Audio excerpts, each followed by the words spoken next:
每日靈修3分鐘。保羅再一次提醒我哋，要用我哋嘅生命去見證我哋嘅神。喺第2章嘅第15、第16節，使你們無可指責，誠實無偽，在這彎曲悖謬嘅世代，作神無瑕疵的兒女。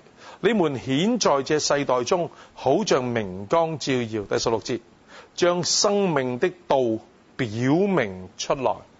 呢個係好重要。原來今日我哋嘅神道成肉身，係咪？佢係睇唔到，但係佢係成為肉身，活喺我哋嘅當中。所以今日我哋基督徒要記住，我哋要肉身成道。我哋嘅肉身，我哋呢個嘅身體係要將道表明出嚟。耶穌基督嚟到呢個世界，就係將個睇唔見嘅愛同埋神點樣活生生嘅活喺呢個世代嘅裏邊。有人見到乜嘢係愛？當耶穌接納呢班嘅罪人，同我哋一齊嚟分享天國嘅福音，唔會拒絕呢班稅吏同埋妓女。當耶穌點樣憐憫呢班麻風病患者，去醫治佢哋。當耶穌點樣嚟帶人去作為一個僕人咁樣去為門徒嚟到洗腳。我哋睇到咩叫謙卑，乜嘢叫愛？呢啲本來好抽象嘅嘢，就活生生嘅顯現出嚟。今日基督嘅道，原來要透過我哋嘅肉身顯明出嚟。我哋就要肉身成道。佢話你就要作呢個無瑕疵嘅兒女，如同明光照耀。跟住係點樣啊？就係你要將呢個生命嘅道表明出嚟。原來今日每個基督徒都需要你帶去見證主。我信耶穌啦，都係因為同我嘅見證啫嘛。當我讀中二嘅時候，一個基督徒嘅同學，佢影響緊我，佢冇主動同我傳福音。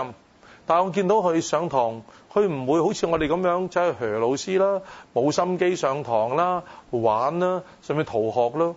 佢嘅生命吸引住我啊！點解呢個同學咁好嘅咧？雖然嗰陣時我都犯緊錯，但我心裏邊都有不安噶。咁咧我就知道佢幾好，我羨慕佢呢種咁嘅生活。於是我就問佢：喂，點解你會得㗎？佢就話：我信耶穌咯，就係咁簡單。我話誰都得咩？我都信啦，因為我讀咗6年嘅基督教小學。咁我都以為自己我認識就代表咗我信。後尾就係佢帶我返教會，影響到我今日。唔係一篇嘅信息吸引我去教會，係因為呢一個中二嘅同學佢有好嘅見證。所以弟兄姊妹，你記住，原來我哋有一個責任嘅，我哋就係喺我哋嘅肉身去表達呢個睇唔見嘅道。